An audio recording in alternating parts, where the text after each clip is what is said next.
विद्यार्थी मित्रांनो, स्वागत आहे DBN एक्झाम या यूट्यूब चॅनलमध्ये. आज आपण घेऊन आलेले 30 प्रश्न जे मोस्ट इम्पॉर्टंट आहे, येणाऱ्या परीक्षेसाठी खूप महत्त्वपूर्ण आहे. शेवटपर्यंत नक्की व्हिडिओ बघा मित्रांनो. आणि 30 प्रश्नापैकी तुमचे किती प्रश्न बरोबर येत आहे ते नक्की कमेंट करा. चला मग आपण स्टार्ट करूया.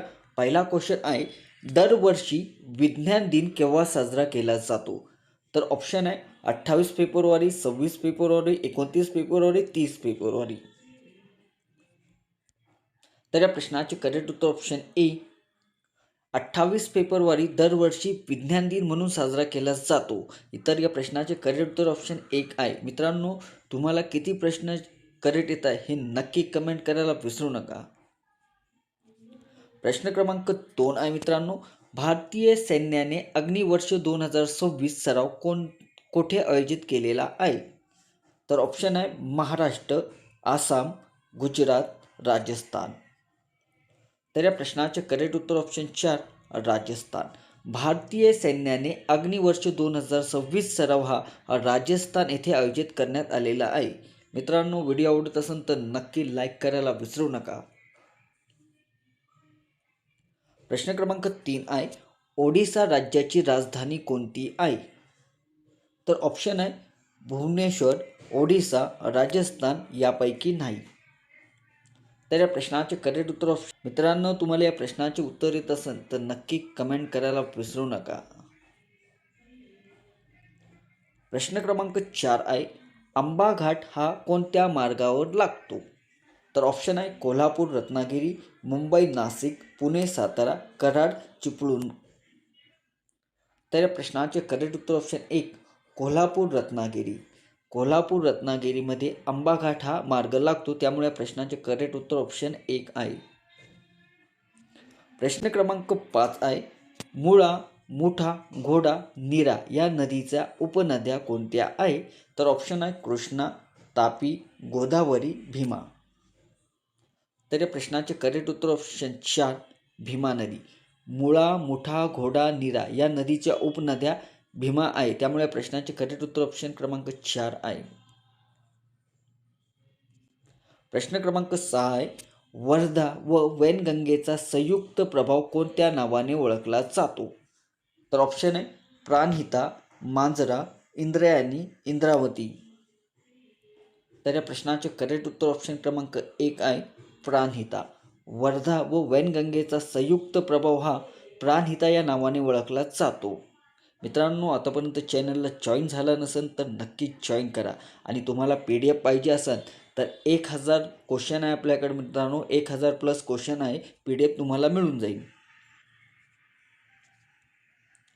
प्रश्न क्रमांक 7, महाराष्ट्रातील पहिले मातीचे धरण कोणते? तर ऑप्शन आहे जायकवाडी, उजनी, गंगापूर यापैकी नाही. तर या प्रश्नाचे करेक्ट उत्तर ऑप्शन क्रमांक 3 आहे गंगापूर. महाराष्ट्रातील पहिले मातीचे धरण हे गंगापूर आहे. मित्रांनो, तुम्हाला PDF घ्यायची असेल तर ह्या नंबरला तुम्ही पेमेंट करून स्क्रीनशॉट पाठवा, व्हॉट्सअपला पाठवून देण्यात येईल आपल्याला. प्रश्न क्रमांक 8 आहे, गडचिरोली जिल्ह्यात कोणत्या टेकडीवर नैसर्गिक तलाव आहे? तर ऑप्शन आहे सुरतागड, वैरागगड, टिपागड या नरेगड. तर या प्रश्नाचे करेक्ट उत्तर ऑप्शन 3 टिपागड. गडचिरोली जिल्ह्यात टिपागड नैसर्गिक तलाव आहे, त्यामुळे प्रश्नाचे उत्तर ऑप्शन 3 आहे. प्रश्न क्रमांक 9 आहे, एकलहरे औष्णिक विद्युत केंद्र कोठे आहे? तर ऑप्शन आहे नागपूर, ठाणे, नाशिक, भंडारा. तर या प्रश्नाचे करेक्ट उत्तर ऑप्शन क्रमांक 3 नाशिक. एकलहरे औष्णिक विद्युत केंद्र हे नाशिक या जिल्ह्यामध्ये आहे. प्रश्न क्रमांक 10, महाराष्ट्रात गहू संशोधन केंद्र कोणत्या तालुक्यात आहे? तर ऑप्शन आहे देवळा, मालेगाव, त्र्यंबकेश्वर, निफाड. तर या प्रश्नाचे करेक्ट उत्तर ऑप्शन क्रमांक 4 निफाड. महाराष्ट्रात गहू संशोधन केंद्र हे निफाड इथे आहे, त्यामुळे प्रश्नाचे उत्तर ऑप्शन क्रमांक 4 आहे. प्रश्न क्रमांक 11, गोंदिया या जिल्ह्याची निर्मिती केव्हा झाली?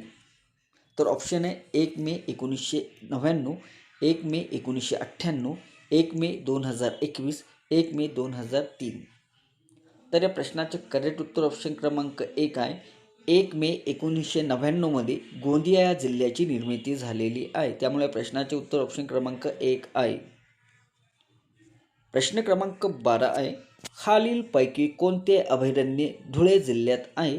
तर ऑप्शन आहे चांदोली, अनेर, यावल या नांदूर मधमेश्वर. तर या प्रश्नाचे करेक्ट उत्तर ऑप्शन क्रमांक 2 आहे अनेर. अनेर हे अभयारण्य धुळे या जिल्ह्यामध्ये आहे. प्रश्न क्रमांक 13 आहे. कवी गुरुकुल कालिदास संस्कृत विद्यापीठ कोठे आहे?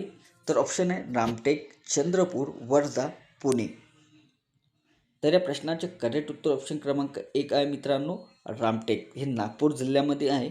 कवी गुरुकुल कालिदास संस्कृत विद्यापीठ हे रामटेकमध्ये आहे. प्रश्न क्रमांक 14 आहे. 1907च्या सुरत अधिवेशनाचे अध्यक्ष कोण होते? तर ऑप्शन आहे गोपाळकृष्ण गोखले, दादाभाई नौरोजी, रासबिहारी घोष, वेमनचंद्र बॅनर्जी. तर या प्रश्नाचे करेक्ट उत्तर ऑप्शन क्रमांक 3 आहे. रासबिहारी घोष हे 1907चे सुरत अधिवेशनाचे अध्यक्ष आहे. प्रश्न क्रमांक 15 आहे. 1844 मानव धर्म सभेची स्थापना कोणी केली? तर ऑप्शन आहे दादाभाई पांडुरंग, न्यायमूर्ती रानडे, नाना शंकर सेठ, स्वामी दयानंद सरस्वती. मित्रांनो, तुम्हाला या प्रश्नाचे उत्तर येत असेल तर नक्की कमेंट करायला विसरू नका. बघू आपण किती प्रश्न तुम्ही करेक्ट करताय. प्रश्न क्रमांक 16 आहे. भारतीय सेवक समाजाची स्थापना कोणी केली? तर ऑप्शन आहे गोपाळकृष्ण गोखले, महात्मा गांधी, डॉक्टर बाबासाहेब आंबेडकर, पंजाबराव देशमुख. तर या प्रश्नाचे करेक्ट उत्तर ऑप्शन 1 गोपाळकृष्ण गोखले यांनी भारतीय सेवक समाजाची स्थापना केलेली आहे. प्रश्न क्रमांक 17 आहे. चोरी चोरा घटना कोणत्या वर्षी झाली? चोरी चोरा घटना कोणत्या वर्षी झाली? तर ऑप्शन आहे 1920, 1921, 1922, 1923. तर या प्रश्नाचे करेक्ट उत्तर ऑप्शन 3 1922 चोरी चोरा घटना या वर्षी झालेली आहे. त्यामुळे प्रश्नाचे उत्तर ऑप्शन 3 आहे. प्रश्न क्रमांक 18. महात्मा गांधी असहकार चळवळ मागे घेतल्यानंतर काँग्रेस अंतर्गत कोणते 2 गट पडले? तर ऑप्शन आहे मित्रांनो जहाल मावाळ, महात्मा गांधी टिळक, फिरणारे वादी या हिंदू मुस्लिम. तर या प्रश्नाचे करेक्ट उत्तर ऑप्शन क्रमांक 1 आहे जहाल आणि मावाळ हे 2 गट बनले महात्मा गांधी असहकार चळवळ मागे घेतल्यानंतर. प्रश्न क्रमांक 19 आहे. बंगालची फाळणी कधी अंमलात आली? तर ऑप्शन आहे 19 जुलै 1905, 16 ऑक्टोबर 1905, 16 ऑक्टोबर 1911, 7 ऑगस्ट 1905. तर या प्रश्नाचे करेक्ट उत्तर ऑप्शन क्रमांक 2 आहे 16 ऑगस्ट 1905 बंगालची फाळणी अंमलात आलेली आहे. प्रश्न क्रमांक 20 आहे. A nation in the making हा ग्रंथाचे कर्ते कोण होते? तर ऑप्शन आहे सुरेंद्रनाथ बॅनर्जी, अरविंद घोष, सुभाषचंद्र बोस बॅनर्जी. तर या प्रश्नाचे करेक्ट उत्तर ऑप्शन क्रमांक 1 आहे सुरेंद्रनाथ बॅनर्जी हे a nation in the making हा ग्रंथ करते होते. त्यामुळे प्रश्नाचे उत्तर ऑप्शन 1 आहे. प्रश्न क्रमांक 21. कोणत्या पेशी रोगजंतूचा प्रतिकार करतात? तर ऑप्शन आहे पांढऱ्या पेशी, लाल पेशी, दोन्ही पेशी यापैकी नाही. तर या प्रश्नाचे करेक्ट उत्तर आहे मित्रांनो ऑप्शन क्रमांक 1 पांढऱ्या पेशी. पांढऱ्या पेशी हे रोगजंतूचा प्रतिकार करतात. त्यामुळे प्रश्नाचे करेक्ट उत्तर ऑप्शन 1 आहे. प्रश्न क्रमांक 22 आहे. मानवी डोक्याचे वजन किती असते? तर ऑप्शन आहे 1400 ग्राम, 1500 ग्राम, 200 ग्राम, 1700 ग्राम. तर या प्रश्नाचे करेक्ट उत्तर आहे मित्रांनो ऑप्शन क्रमांक 1 1400 ग्राम. मानवी डोक्याचे वजन हे 1400 ग्राम असतात. त्यामुळे प्रश्नाचे करेक्ट उत्तर ऑप्शन क्रमांक 1 आहे. प्रश्न क्रमांक 23 आहे. रेडियमचा शोध कोणी लावला? रेडियमचा शोध कोणी लावला मित्रांनो? तर या प्रश्नाचे करेक्ट उत्तर ऑप्शन 2 मेरी क्युरी व पेरी क्युरी यांनी रेडियमचा शोध लावलेला आहे. प्रश्न क्रमांक 24 आहे. मासे कशाच्या साहाय्याने श्वास घेतात? तर ऑप्शन आहे कल्ले, शेपूट, नाकाने, तोंडाने. तर या प्रश्नाचे करेक्ट उत्तर आहे मित्रांनो ऑप्शन क्रमांक 1 कल्ले. तर या प्रश्नाचे उत्तर ऑप्शन क्रमांक 1 कल्ले. कल्ल्याच्या साहाय्याने मासे सॉस घेत असतात, त्यामुळे प्रश्नाचे उत्तर ऑप्शन क्रमांक 1 आहे. मित्रांनो, आतापर्यंत चॅनलला जॉईन झालं नसेल तर नक्की जॉईन करायला विसरू नका. प्रश्न क्रमांक 25 आहे, शरीराचे एकूण वजनाचे किती टक्के वजन रक्त असते? शरीराचे एकूण वजनाचे किती टक्के वजन रक्ताचे असते? तर ऑप्शन आहे 10%, 9%, 8%, 60%. तर या प्रश्नाचे करेक्ट उत्तर ऑप्शन क्रमांक 3 8%. शरीरातील एकूण वजनाचे 8% वजन हे रक्ताचे असते, त्यामुळे प्रश्नाचे उत्तर ऑप्शन क्रमांक 3 आहे. प्रश्न क्रमांक 26 आहे, राज्यघटनेच्या कोणत्या भागाला मिनी संविधान म्हणतात? तर ऑप्शन आहे 42वी घटना दुरुस्ती, 86वी घटना दुरुस्ती, 44वी घटना दुरुस्ती या 52वी घटना दुरुस्ती. तर या प्रश्नाचे करेक्ट उत्तर ऑप्शन क्रमांक 1 आहे 42वी घटना दुरुस्ती. या राज्यघटनेच्या भागाला मिनी संविधान असे म्हणतात. प्रश्न क्रमांक 27 आहे, घटना दुरुस्तीची प्रक्रिया कोणत्या देशाच्या राज्यघटनेतून घेण्यात आलेली आहे? तर ऑप्शन आहे अमेरिका, दक्षिण आफ्रिका, आयर्लंड, जर्मनी. तर या प्रश्नाचे करेक्ट उत्तर ऑप्शन 2 दक्षिण आफ्रिका. दक्षिण आफ्रिकेतून घटना दुरुस्तीच्या प्रक्रिया या देशातून घेतलेली आहे, त्यामुळे प्रश्नाचे उत्तर ऑप्शन 2 आहे. प्रश्न क्रमांक 28 आहे, संविधानाच्या कोणत्या कलमाने मतदानाचा अधिकार दिलेला आहे? तर ऑप्शन आहे कलम 326, कलम 325, कलम 360, कलम 124. तर या प्रश्नाचे करेक्ट उत्तर ऑप्शन क्रमांक 1 कलम 300 या संविधानाच्या कलमाने मतदानाचा अधिकार दिलेला आहे, कलम 126. प्रश्न क्रमांक 29 आहे, संविधान सभेचा मसुदा समितीसमोर प्रस्तावना कोणी मांडली?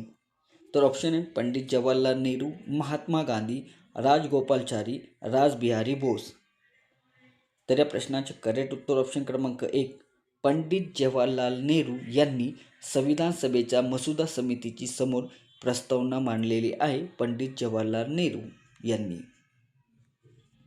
प्रश्न क्रमांक 30, राष्ट्रपती राज्यघटनेच्या कोणत्या कलमानुसार आणीबाणी घोषित करतात? तर ऑप्शन आहे कलम 352, कलम 360, कलम 368, कलम 370. तर या प्रश्नाचे करेक्ट उत्तर मित्रांनो ऑप्शन क्रमांक 1 कलम 352 नुसार राष्ट्रपती राज्यघटनेच्या 352 कलमानुसार आणीबाणी घोषित करतात. मित्रांनो, तुम्हाला व्हिडिओ आवडत असेल तर नक्की लाईक करायला विसरू नका. आतापर्यंत चॅनलला जॉईन झाला नसेल तर जॉईन करा. असेच नवीन व्हिडिओ आपल्यापर्यंत पोहोचत राहील.